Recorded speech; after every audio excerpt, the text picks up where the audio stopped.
Recording. And we're off. Wow. Right, here we go. Here we go. It's happened. Yeah. They have let us loose in a podcast studio with a fee. Yeah, yeah. You know what I mean, Yeah. it wasn't done off goodwill of Brewdog, but it's a lovely spot, isn't it? Really, It is quite. Yeah, it's really it's a good. really good spot, and it was really easy to work. The lady showed us how to do it. So yeah, it's all good. Yeah. So welcome Yeah. to the first ever Proper Chats podcast. Yeah. It might be the First of last. many. No. It might be the last, but I think it's important to talk about what we've done this year in terms of the Proper Blokes Club, because it's been an amazing adventure this year. Well, we've been going just over 4 years now, and yeah, this last year has been absolutely manic. So we thought this is a perfect opportunity now to have a review of what we've done over the year, what's going to be coming on next year, maybe answer a few questions. Yeah, so Ed, how are you doing? Let's do a check-in first of all. I'm doing all right, actually. Yeah. I've it's been a big year for me. Quite a lot's happened. But I've really enjoyed it. It's really got into all the stupid adventures and things like that we're doing. But Yep. it's really good fun. So no, I'm doing all right, actually. Yeah. How about you? There we go. Look, he's well rehearsed in asking the question straight after he's been asked it himself. And I'm really good, mate. I can't complain at the minute. Everything in life at the moment is going well. I'm mindful that a lot of people that might be listening to this isn't. Obviously, and this is a space where we can open up and talk, down on our walks and stuff like that. But yeah, at the moment, I'm in a pretty good spot, mate. Thanks for asking. So the way it's going to work today is we've got a piece of paper which makes us official, and a schedule of things we're going to talk about. Yeah. So it's a review of what we've done this year. 2024, we're coming to the end of it, so it's been a busy year, so we're going to talk about that. Then we're going to answer a few questions we've got. Then we're going to have a bit of a preview then of 2025, and then we're going to end it on a few questions as well. So this year it's been crazy, isn't it, really? We've managed to launch 6 walks successfully. I'll buy one actually that we're going to revisit next year, which is the Olympic Park team. But we've been managing to maintain what we have as well, and I think we're on 19 walks a week now. I think, which is absolutely amazing. With around 130 guys on average a week attending them, 500 guys on board, growing weekly, getting messages all the time about guys that want to reach out, and it's testament to those guys that are seeing the pictures that we're posting, and they're really excited about what we're doing and taking that leap to get involved. But is there any highlights for you this year, Ed, in terms of what we've done, mate? There's been a few, actually. I think it was start at the beginning of the year. I think the first MHA I did with you actually was a bit of a highlight. I think it kind of set the scene for the whole year. And I think we both said after that, had we been on our own and gone down that path, we'd have turned around and come back. But instead we decided that as long as it was, as long as a dog could get through it, then we could too. And so we did. Yeah, so anyone that don't really know the term MHA, it's a mental health adventure. It's something that I started doing a while back in terms of going out on my own walks and stuff like that to clear my mind and trying to inspire other people to get out and go on their own adventures. It's all on our YouTube channel, which obviously this is going to be on as well. In terms of the one dog hike, it is basically when we went to, where was it? I've got it down here. We went to Winchester to Southampton, which was an amazing adventure. And like we both said, the path was flooded. We became part of the river. We became like the path of the river came as one, and we definitely would have probably pied it off if we was on our own. But we thought, look, at least one of us is there. If one of us is in trouble, I will probably scream and call for the RNLI to come up a random stream. I don't think they do that, but we would have been rescued hopefully there. But that's where we came to the realisation: if one dog can come through it and get through it, then that means that we can as well. So that was all good. So yeah, we've been on plenty of these this year. What other ones we've done, mate, this year? We've done the Hillingdon Loop with Dennis from Team Uxbridge, was great. The Lewis Loop as well. The London Loop. So we're doing a lot of loops, mate. We're doing a lot of loops. But to be fair, it's always good to end at the same point because we know where it is then, don't we? But they've all been really good. We've done Gravesend to Grain. Obviously, that was a big one. Prepping for my my ultra marathon I've done later on in the year. But obviously, you came along on that the Gravesend to Grain Walk, which was amazing. It's how far out of London is that? It's 20 minutes on the train. Not very far. Yeah. Do you know what I mean? And we was in just the middle of nowhere. Didn't see nobody for the best part of like 5-6 hours or wherever it was. So it's an amazing spot to get out. And we had a selfie with a cow. Yeah, and the most northerly point in Kent as well. If I remember Right, what have you done? Do you know what I mean? Didn't even know where it was until we got there. No, it's amazing. But yeah, the other stuff we've done this year, Ed. What else have we done this year, mate? So, well, apart from Sign Walks, we did 4 or 5 big walks in the end with the group. What are the big walks, mate? Tell the listeners. So the big walks are basically we get all of the different groups from around London come together for, it's usually a Saturday. Well, it's always a Saturday. Try and either do them within London, so people can get there, or we go to the coast for a day. And all the groups come together. It's a bit longer than a sort of normal walk that we do in an evening, but it's on a Saturday. And it's very similar. Usually we find something simple like keep the seat to your right or left, and walk for a couple of hours, stop for lunch. And no, it's a great way for all of the groups to meet together. I mean, there's people in the Proper Blokes Club that only ever seem to meet on the big walks, but catch up with them, what's been going on. So and it's especially during the summer, it's quite nice to get away from the city and fresh air and things like that. So that's what big walk is really. Yeah, no, it's really good to see the guys that they might even see each other 2-3 times a year and on those big walks, but they come together like there's been no time in between. And I think that's a good thing about male friendships actually, is that we might, if you've got a really tight bond with someone and life gets in the way and you end up moving away or doing whatever, I think when you come back together, it's quite easy to fall straight back into that. Yeah, like nothing's really. Yeah, it's like it might have been. There's been a gap. Yeah, do you know what I mean? So I think that's something that I love seeing on those big walks. That you get all these guys coming down together, and they're not happy. That some of them might not really be happy about going on these adventures or whatever on their own. So we've created this environment where not only can they come to the weekly walks, where they can get their exercise and have a bit of a social, but they get to look forward to something as well. Some of them might be really isolated and not being able to do stuff. Well, not be able to do it. They can do it.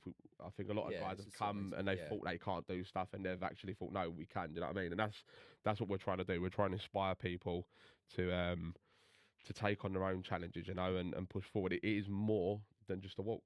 Yeah. We're building a lot of confidence in these lads, and it's been a real great adventure over the past 4 years, and this year especially, it's just gone through the roof.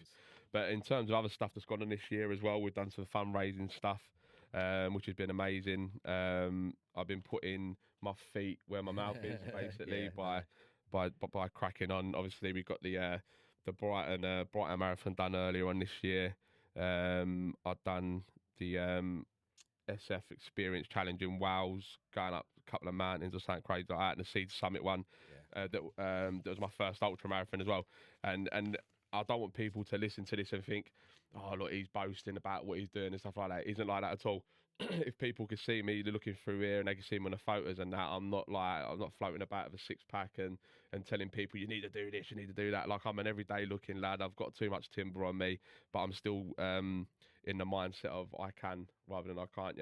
All of these events that I've done here, I didn't compete in them at any level. Do you know what I mean? In terms of I was running to the front or trying to win or anything like that. The only objective for me was to finish, and all of those I did.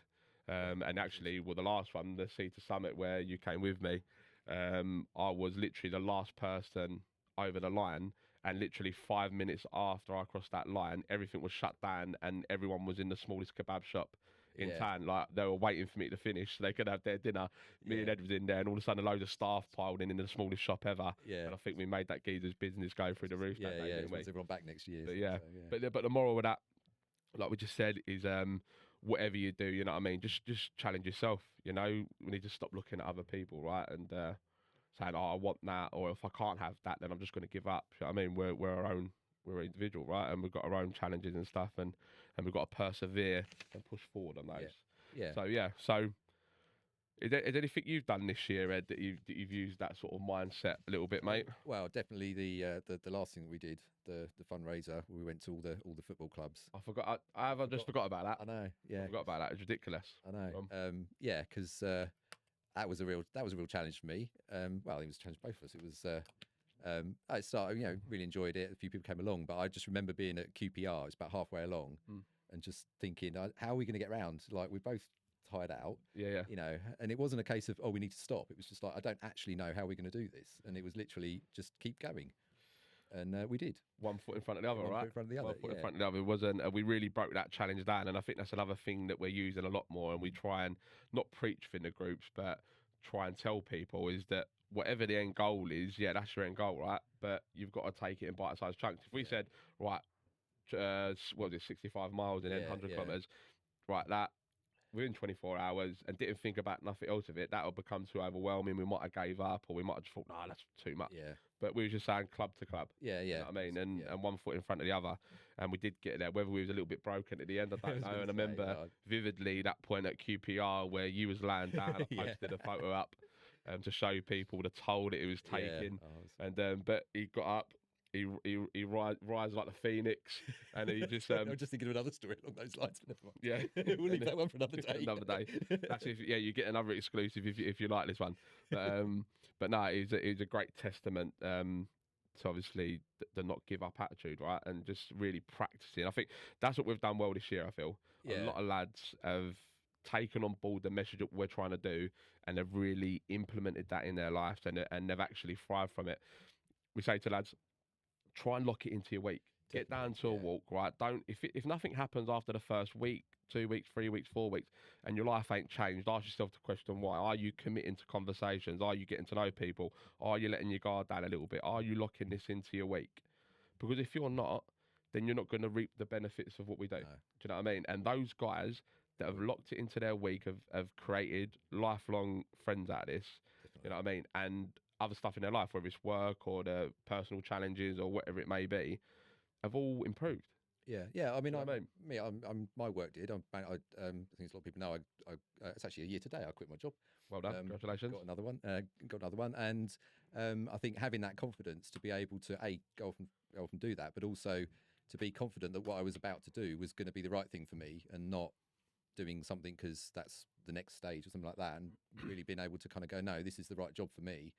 Which has turned out to be true as far as I know at the moment, anyway. But yeah, and that comes from having that confidence of being able to go, right, I'm done with that one, and look for the next thing, and be happy when it comes along that it's the right thing for me. So yeah, from a work point of view, I feel like I'm a good example of that. But I know you talk about with the people that lock it in. I can definitely think of a few examples of people that. I remember them coming along. I mean, from certainly people who come along either to the Greenwich or the Southwark walks that I do, and seeing them from their journey as well. But we've been part of that. We've helped them out. They've come along to big walks. They've come along to walks. But at the end of the day, they're the ones that have done the work for themselves. They've sort of realised, what it is that they want to change or need to change, and really embraced it. And I think, but yeah, definitely would say the key thing I think is for people to get it in their diary and say, right, it's in my diary, and then okay, you can't always do every walk, but at least you're making a choice. When somebody says, "Hey, do you want to do this?" If it's in your diary, you're going, "Well, actually, no, I'm going to go on the Proper Blokes Club walk," rather than, "Oh well, if I've got nothing else to do on a Tuesday, I'll go along." No, it's what you do on a Tuesday, and everything else moves around it. So yeah, definitely. And I think, and obviously, it isn't just that. So for the people that are listening and are part of the group that are thinking about it, we also have a WhatsApp group for each walk. So one of the things when I had my counselling, when I very first started my mental health journey, I guess years ago, I had a session on a Monday, would feel great. Tuesday felt okay, still riding away a little bit. Wednesday starting to dip, and then I was in a bad way for 3-4 days, ready to go again. With what we've created here is obviously you've got your walk on a Monday night. If there's nothing to report or nothing's going wrong or nothing like that, then Tuesday you're in the WhatsApp group. So you can report it straight away. You don't need to wait for these things. You know what I mean? So it isn't just a case of, all right, you're coming down to a walk and that is it. Do you know what I mean? That is, it's wrapped up in a walk. But what we're trying to do is create lifelong changes in your life and lifelong friendships, and a real place where you're going to get support. Do you know what I mean? That's it in a nutshell. You know what I mean? We're not trying to reinvent the wheel or anything like that. we're just bringing it right back to basics by lads not being judgmental, having good chats. Mate, 95% of the talk is banter, Yeah, right? yeah, Weather, absolutely, football, yeah. what you're going to see in the concert, what music you're into, how's your kids, whatever. Do you Yeah, know what I mean? But lads that are proper immersive in the group and understand the mission, when I ask them how you doing, that yeah, question, bosh, gets answered straight away. And yeah. if it don't, then we Ask ask it again. Yeah, Do you know what I mean? So so I felt a bit preachy then. I felt I could feel the passion rising as it was coming through me there. But right, so should we go on to a question? Yeah, yeah. Should we do? Yeah, we've got a few questions that Got a few have come in questions. from our friends and Yeah, things. yeah. Yeah. From Okay. within the group. So should I say the first question? Yeah, go for it. All right. So this one is from Dan. He's our Havering lead, or one of them, um, and he's asked, "What's been the most rewarding conversation you had or heard?" Well, we talked about this earlier actually in sort of what we call our preparation, but it was basically we just had a bit of a walk and Yeah, had a got chat. ready. Yeah. Yeah. So there's for me, I can't sort of narrow it down to any individual conversation, but there's particular people that I can think of that I've had really meaningful conversations with, both as somebody who's been supporting me, but also as I like to think if I've supported other people. It's sort of I can certainly think of one person in particular Big him up. Big him up. Go on. big him up, big him up, big him up. Who is it? Go Oh, on, say him. it's Charlie from Greenwich. Yes. Big Yeah, up Charlie. Charlie Big from up Greenwich, yeah. Charlie. Well, he's quite tall, so Yeah, he can't be any bigger. no, No. I always notice tall people, but Yeah. no, and he's been coming along for about a year, and I remember talking to him early on, and it's really great to see what he's done. Hopefully, he doesn't mind us talking about him. No, he'll be all right. After over probably about the last year, and yeah, so that's one of those things that I didn't know it at the time necessarily that it was I didn't come out of the conversation thinking, wow, that's really meaningful, but I can look back and think it really, it was the start of something really. So, and in terms of the people that I think have helped me, if we're doing names now, there's you, Oh, thank you. yeah, and the Doc and Jim. I think it's been quite a lot going on for me this year, and I really feel like they've been. Don't like singling people out because there's so many other people that have been really helpful. But if you like, they're probably the people rather than say the conversations. I think that have been meant a lot to me this year. Yeah, you're naturally gonna be drawn to certain people, right? Do you know what I mean? Like within the any group, you've got little pockets of people that are a little bit closer to each other.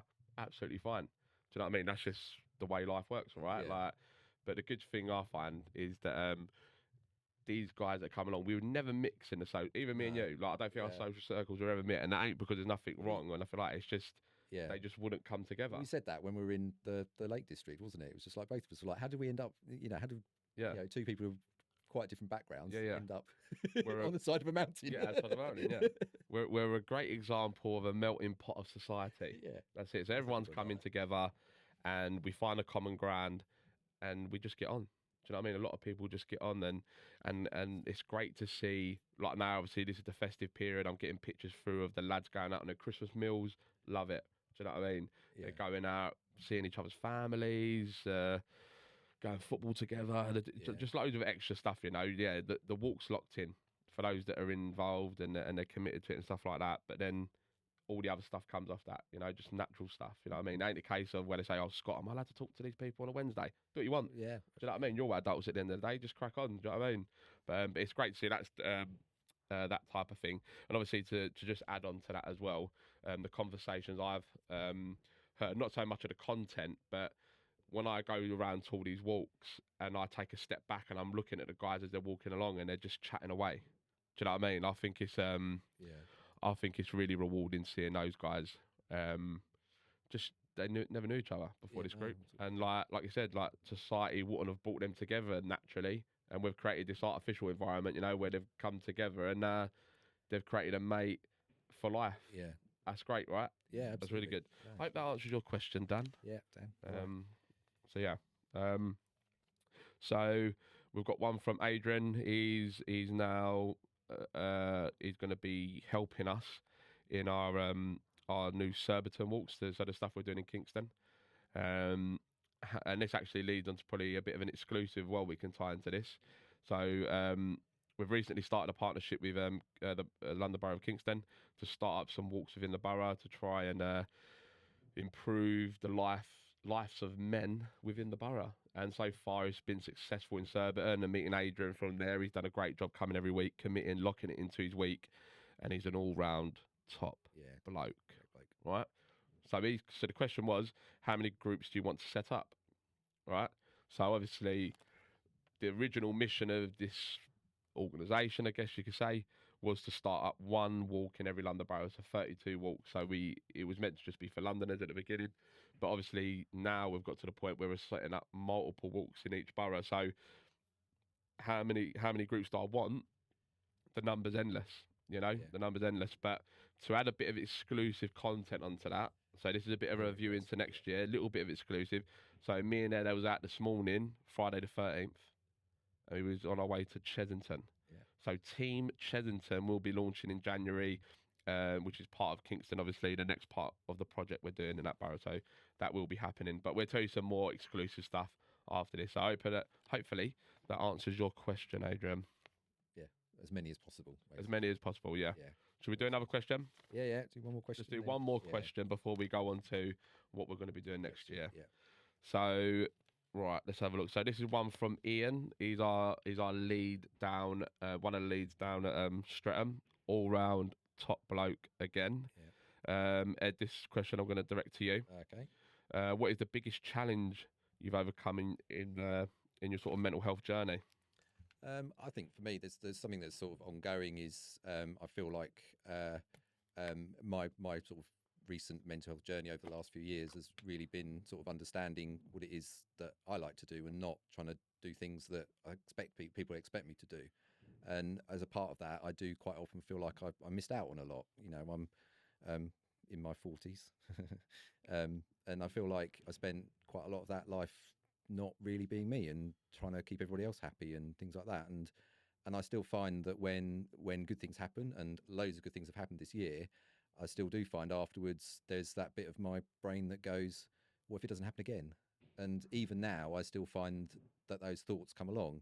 And there's no reason to believe that what I've been doing over the last few years is ever going to stop. But yeah, I suppose it's that having, it's not fear of missing out. It's more feeling like I have missed out. And I mean, as you always say, we'll just keep looking forward and look to the future.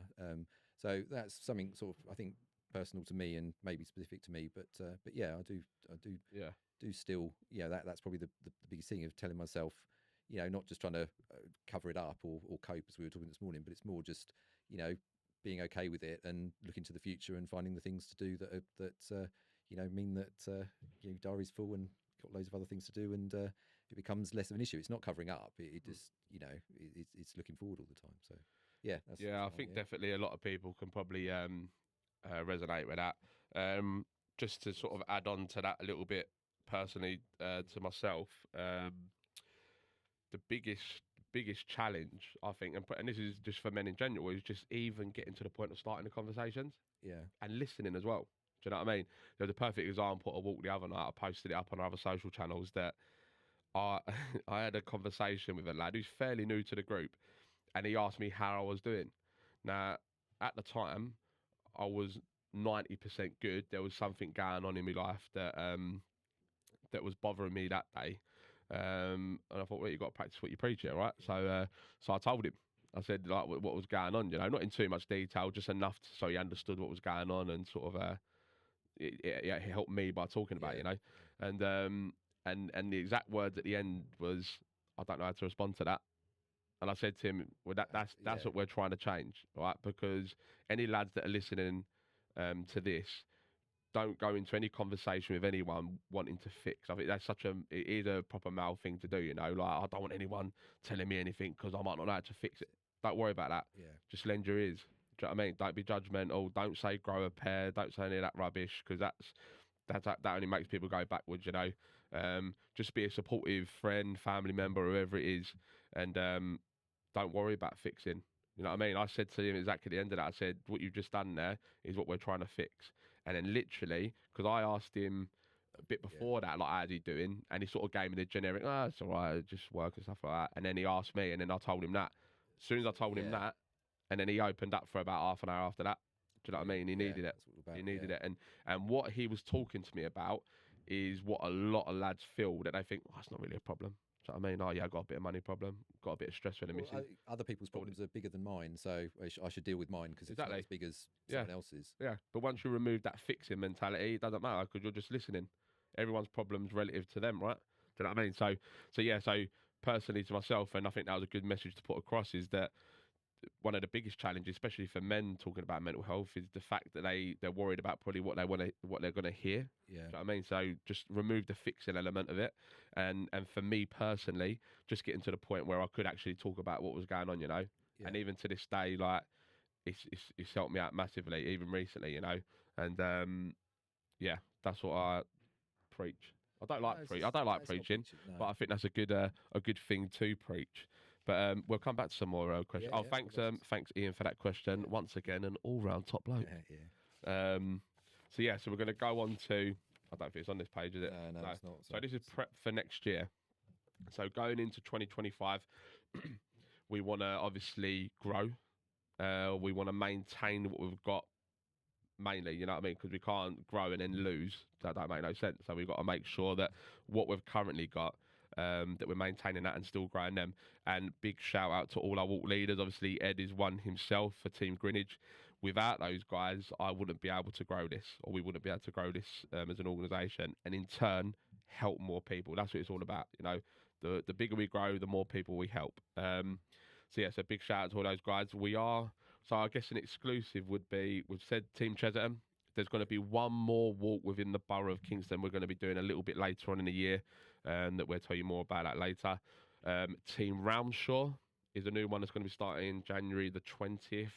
So that's going to be starting there in partnership with a couple of other organisations in the area.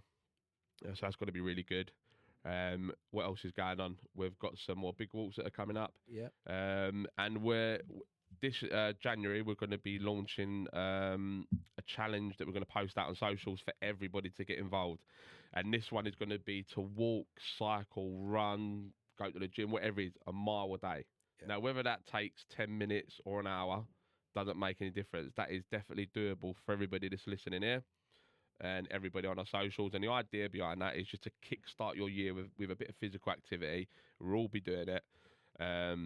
But whilst you're doing it, what I want people to do is, so my word for next year, so this is exclusive as well, not like anyone probably cares, but I need to be more organised, right? So I spoke to our pal Simi, so big up Simi, he's a good pal of mine, and he told me about this, just have a word for the year that's really going to mean something to you. So it's not too overwhelming or anything like that.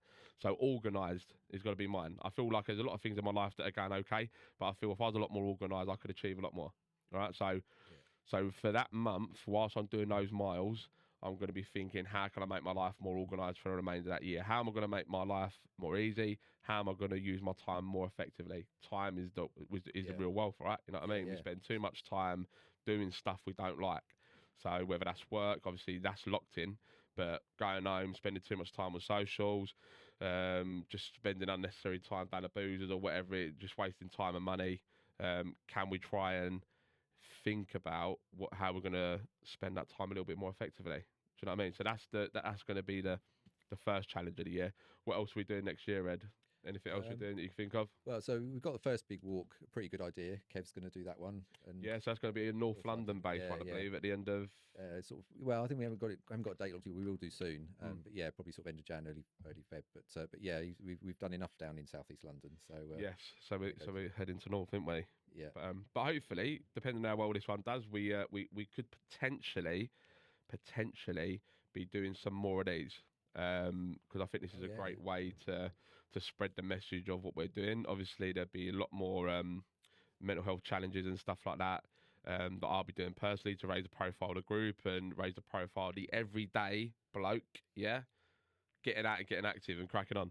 But the biggest one, all right? Yeah. That I'm going to tell them now. You ready for this one? Yeah. Right, so we're going to say it, right? So me and Ed embarked in November? Yeah. In November. On our biggest challenge, not just personally, but for the group, where we walked 100 kilometres around every single football club for a fantastic organisation called Talk FC. He's got the jumper down now, which is once again getting men active and getting men talking about mental health. So we'll be running that. So it's 2 separate organisations, but yeah, there we go. Look, Talk FC. There you go. Go professional. Yeah, exactly. Yeah, professional. We've got a jumper. So yeah, so now we're going to be. So I thought about it and I thought 100 kilometres. Right, that was far, really far. Legs aching, burning. So I thought, how can we make that worse? So how can we make it more challenging? How can we capture the imagination of people that a couple of everyday blokes are going to push themselves to the absolute limit, break their bodies down? Do you know what I mean? Yeah. Use the motto of 1 foot forward. So we will be in May, Mental Health Awareness Week, I believe it is, right? Yeah, it is. We will be walking 100 miles along the South Downs path or way, whatever you want to call it. That is the plan. Yeah. I spoke to a couple of people about this and they said to me, Scott, the idea is ridiculous. Yeah. Which if they know me, only encourages me more. All right. So if you say it's easy, I won't bother doing it. So we will be doing that challenge. Obviously, me and Ed will be doing that, and that'll be not in 24 hours. It's not in 24 hours. No, not in 24 hours. No. Yeah. So the idea is to do it in one go.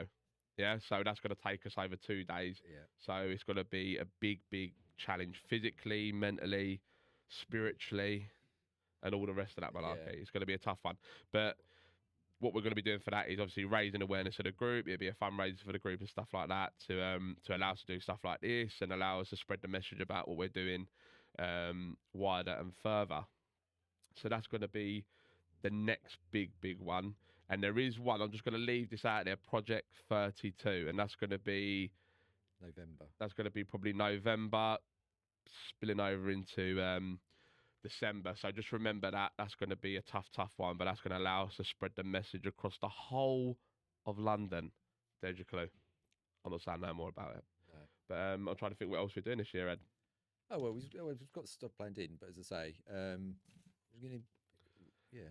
There was two other boroughs. I guess we can throw this out there now. There's potentially Enfield, potentially Bexley, potentially Harrow. Are 3 boroughs that we are looking to potentially go in next year as well. So if you are from those areas there, watch this space to add to what we've already got in terms of our weekly walks. So obviously, just to give a bit of a breakdown of how it works, is we have some funded partnership walks where organisations come to us, we work together and we create walks in those areas. And then we have the unfunded stuff, where is the majority of the stuff we do, where there is no red tape.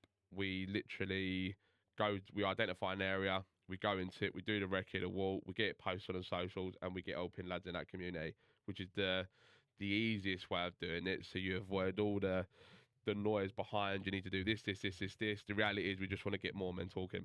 Yeah. You know what I mean? The easiest way possible. But on an organisation perspective, we understand, obviously, we need to be able to get these funded partnerships in, which we're really grateful for.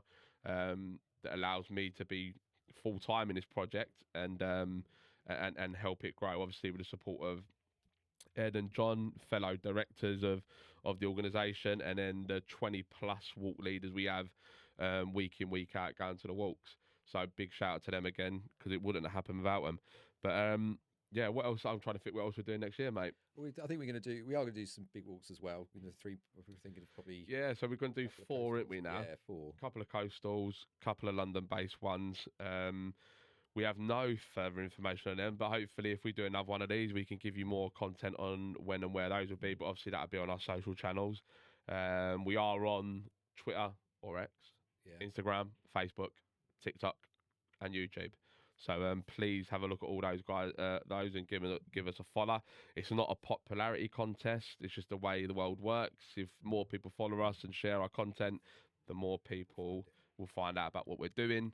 Obviously, being a small organisation, it's difficult to, like we was in Waterloo Station today, and we thought to ourselves, wouldn't it be great if they done it where they let a couple of minutes, an hour free to post up great things that are going on in the community, because the reach would be amazing. But unfortunately, they're a little bit greedy, maybe. But yeah, what else are we talking about? Drop-in centres. Yeah. Yeah, so we've been doing drop-in centres this year as well.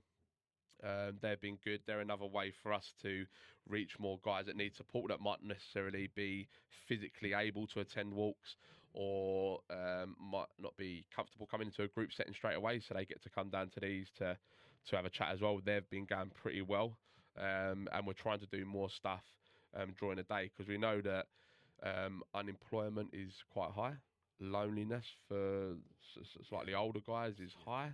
Do you know what I mean? And we know they're guys that can definitely benefit from what we're doing. So we're trying to reach people in different ways to impact their life in a positive way, you know? Yeah. And obviously a big shout out to Dad Space, which is a project I'm really passionate about in partnership with Greenwich Council and a couple other guys. And that's a space that we have at Stortway Children's Centre on a Thursday morning, 9:30 to 11, for any dads with children from the moment that their partner says, I'm up the duff. And they're like, What do I do? all the way up to 5 years old. Yeah. So they can come down, a couple of hours free childcare. And obviously that's where my stuff came from, you know, like having trouble access to my kids and stuff like that, and a really dysfunctional relationship with them because of being in and out of their life and stuff like that. So I'm really passionate about helping as many dads as possible not go through that same process. So that's been really fun working with the guys down there, and long may that continue. So we want to try and keep it really simple, really, didn't we? Just the walks, drop-in centres, Dad Space Group, big walks. We didn't want to be an organisation that does 1,000 different things that's going to spread us too thin, right? Yeah. So, yeah. All right, should we go on to a couple more questions? Yeah, there's probably one that touches on what you just talked about with Dad. So, do you want to ask about that one? Yeah. Oh, yeah. So this is sort maybe of not say who he's from, no, just in case. You never know. So the question is, how can we change the bias, consciously or unconsciously leaning towards the mother's side within the courts, and also the attitude of the police when dealing with children's incidents and legal battles? Yeah, it's it's a difficult one. I done a talk at a dad's group the other day, and whilst you're in the mix of it all and you're going through that process, the overwhelming feeling of rage against everybody is extremely high. Right, whether that's towards mother, police, the social services, CAFCAS, courts, solicitors, wherever it may be, it's extremely high. In hindsight, looking back at it, you know, I wouldn't have been as angry with things, you know, then it wouldn't have probably dragged on as long as it did, maybe.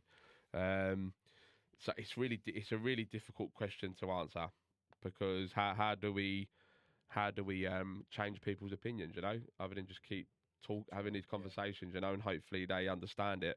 But it comes down to controlling the controllables, I think, because we can't control how people think. People are always going to have opinions that they might verbalise it or not, you know, and it might be against what we believe in. I think what we need to do in those scenarios is just try and be the best dad we possibly can, or the best person we possibly can, and keep leading by examples and not get led down a path of negativity in that sense, which you can quite easily in that one there. And another part of that question was, do you think admitting having depression or other mental health problems is a good thing or a bad thing to say to the courts in terms of influencing their decision? Well, obviously what we're trying to do with men is trying to get them to open up, right? So if the officials can't understand that men are going through struggles, what hope do we have?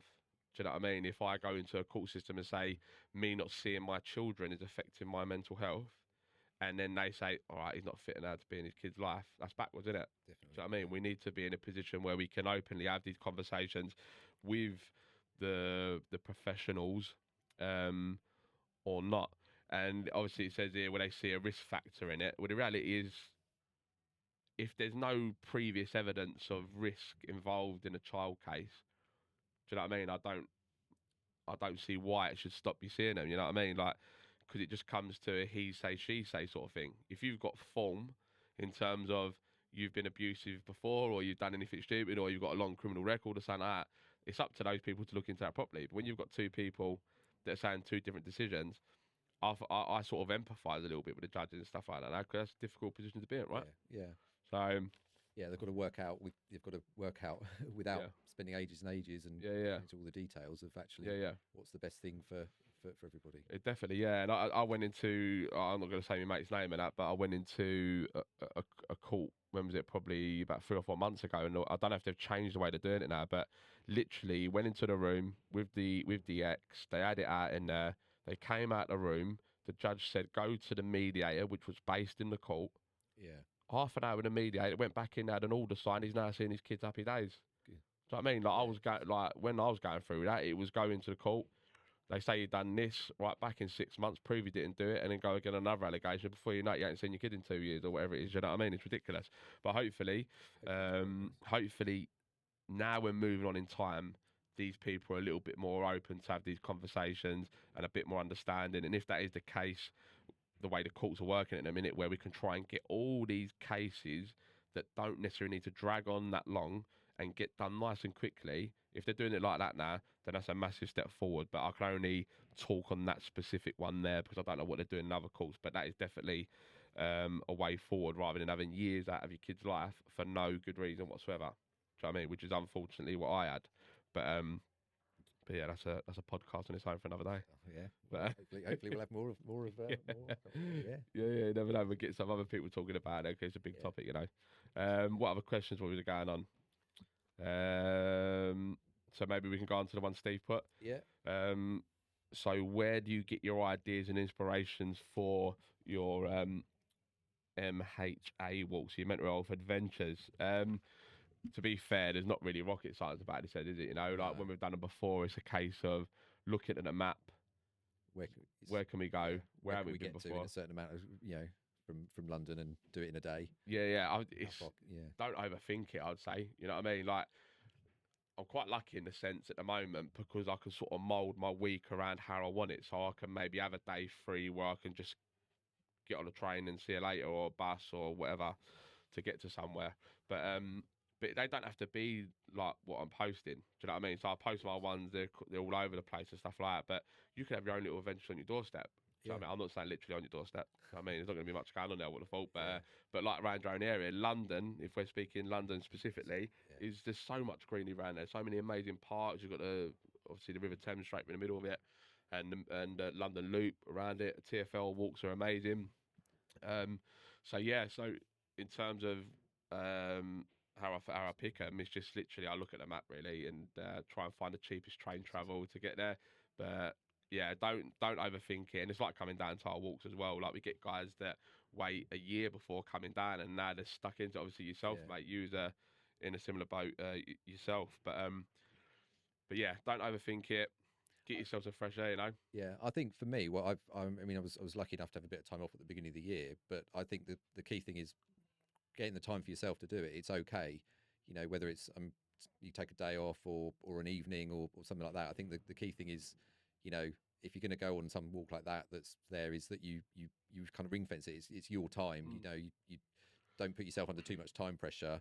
As I say, not everyone can have a whole day, but a couple of hours in the evening, a bit like if you've been on the TV tour and you just want to go and have a bit of time on yourself. But I think it's making sure you create the time for yourself to do it, and it's sort of, I mean, I don't have kids and I've got a relatively amount of freedom, so it's easy for me to say, but I do think it's what choices you make in life, and I think sometimes you'll be a little bit, we talked about it earlier today as well, it might come across as selfish, but it's actually more about putting yourself first and saying, no, I need to go on the Proper Blokes Plug walk every week, or I need to have a couple of hours on a Saturday afternoon because to get away from the previous week. I think for me it's more about making sure you find the time for yourself. Yeah, definitely. And I think obviously what I said earlier about that word of the year, organise, right? So organise that time. Do you know what I mean? I think it's so easy for us to say we don't have time. We don't have time to do stuff. Do you know what I mean? And but we've got guys that prove to me that you can find they do. Like we've got lads that work their absolute arses off doing what they're doing. Do you know what I mean? And they're knackered. But come Thursday or whatever day it is, they're there. First one there. Yeah. And then you've got guys just can't be bothered. But like then you talk to them a bit later and say, "Oh, how you been?" "Oh, I've been rubbish." Yeah. Do you know what I mean? There's a link in that. Do you know what I mean? Start do more stuff you enjoy. Do you know what I mean? Within reason. You know what I mean? And then obviously just try and commit to things that are doing good for you. Do you know what I mean? It's too easy to come. We've had guys that come along to this walk. They've been 3, 4, 5 weeks. "Oh, I feel great. See you later." Yeah. 6 months later, I'm back. How's your 6 months been? Terrible. All right, do the link. Yeah. Yeah. Commit to something that's doing you good. And stay with it. So thank you, Steve, for that question. All round top bloke again. Walk Yeah, leader no, for our Uxbridge walk, which will be returning hopefully January or February. Okay. So we're coming to end of our time now. Yeah, we are. So Actually. I think maybe we should end it with this last one. How do you have a good mental health Christmas? Right. So obviously it's coming up to Christmas now, and it could be a tough time for a lot of people, right? And it's a tough one because if you've not got family around you or things like that, I would say personally, try and fill that time up with some doing like keep yourself busy doing something. Yeah. Acknowledge what's going on. Like those feelings you need to acknowledge. You know we can't keep burying those feelings. You've got to talk about them. But yeah, try and surround yourself with whoever you got. You know what I mean? Yeah, And try and do stuff like we just said a minute ago. That's going to make yourself feel good, mate. But that's for any holiday season, you know, or any particular time that's triggering for you. Try and get ahead of it.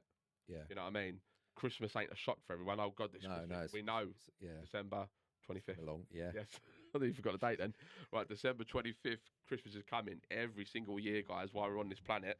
That is going to come round. So try and get something locked in preparation for any of those triggering times. It could be birthdays or anniversaries, whatever it is, whatever.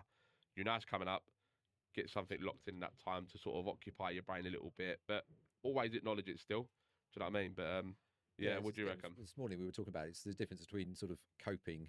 You're not sort of saying to people, ideally you don't want to find things that just allow you to cope. You want to find things that allow you to thrive a bit more. And rather than just seeing Christmas as something you've got to get through and cope with, it's try and actually make it more of a positive thing. And yeah, it was sort of said earlier as well. You need to find some time for yourself. Do that. It's be better for everybody, really. Yes, it might seem like you put yourself first, or possibly even a bit selfish. But if going for a walk on your own on Boxing Day, it makes you happier with everyone else for the rest of the time. That's probably a sensible thing to do. But, Right, I think that has brought us to an end. Yeah. So we've bored you for 45 minutes.